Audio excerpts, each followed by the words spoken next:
Hi guys, it's Paul Graney, Caring Connections, just another e-newsletter, just to give you a bit of an update. Again, just want to apologise that hasn't been one for a little while. Thought we're doing them every week now. We're going to do them probably every 2 weeks or maybe every month, just when there's some important things to update you on. But it's vital that we just keep the communication channels open to ensure everyone knows what's going on.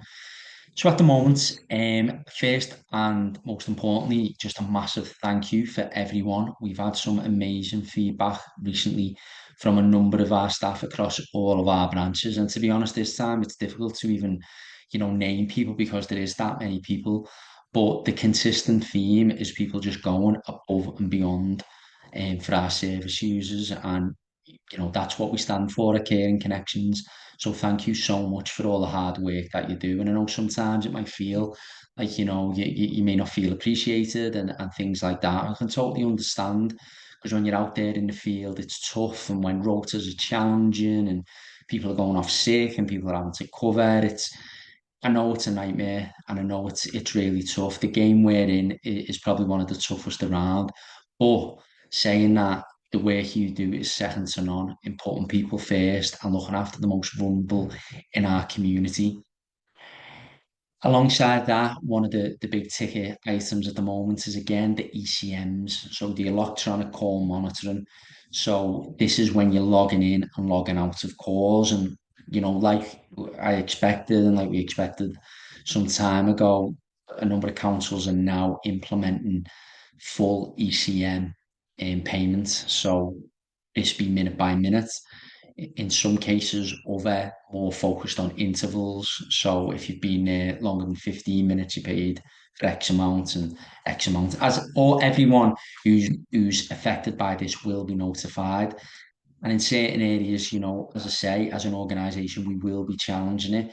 I like to say, we are a charity, and our big thing is standing up for social care workers. And there's many of you that haven't been with us, that long.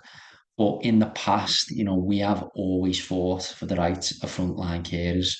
Go on, BBC iPlayer, watch the social care in crisis documentary. We were forefront of that documentary, fighting for the rights of frontline carers.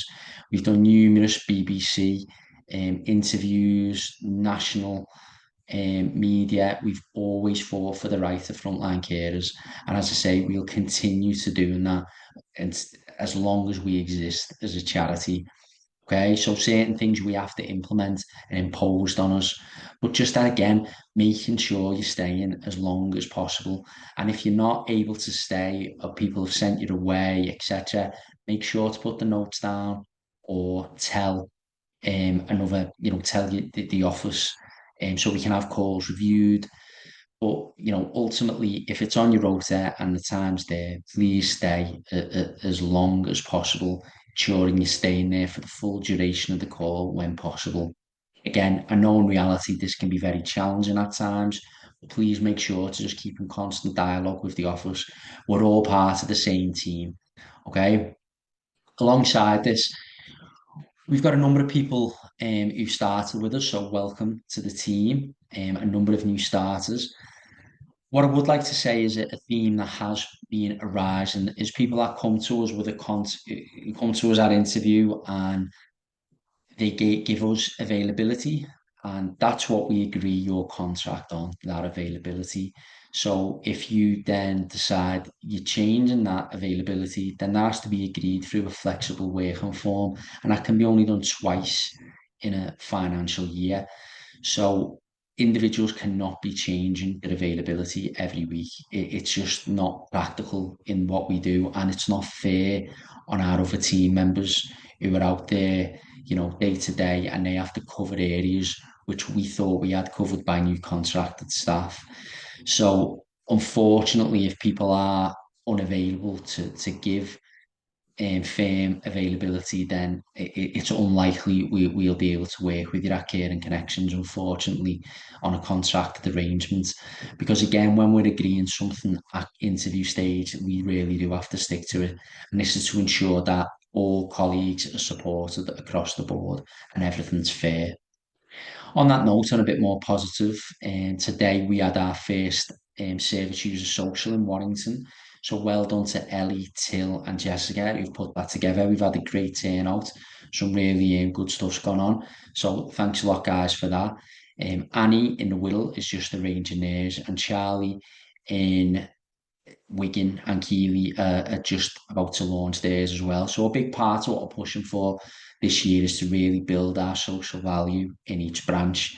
But where that starts is how we support you as the frontline staff. So again, please make sure that you use the workplace wellbeing tool that we've invested in, that you've all should have the number 4 to phone, which gives you the access to the 24-hour GP private service, the health and wellbeing support, the mental health support.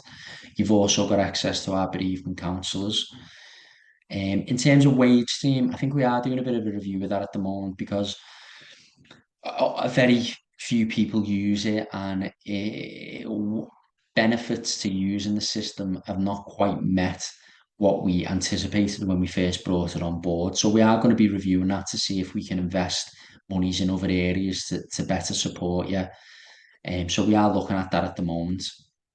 Again, I hope people are happy with the new rate of pay. We've tried to go as high as possible and kept it standard across all of our branches, which is a challenge because all local authorities pay totally different. So yeah, so that's been a real challenge. But again, hopefully shows our frontline commitment to you. Want to shout out to our Warrington team. You've worked really hard through a very tough transitional period. We've faced a lot of challenge and a lot of issues in regards to a change of central team, and changing the culture and changing the way quality is managed and changing everything really about the branch. So it's been a real upheaval for the team. So I just want to say a massive thank you to every frontline carer out there and all of the office team and new senior staff who are going above and beyond and showing exactly, what needs to be done in a senior team. So thank you so much for all your work. So again, in summary, just a massive thank you from me. Keep up the hard work, keep on the ECMs, and keep in communication with us. Okay, it's a two-way street. We're all equal in this organisation, regardless of titles. So if you're struggling or you're not getting what you need from your initial manager, please get in touch with either HR or your branch manager, and we can go from there. But again, we want it to work. We want you to get the best experience, and ultimately we want our service users to get the very best service possible. So again, massive thank you and keep up the good work.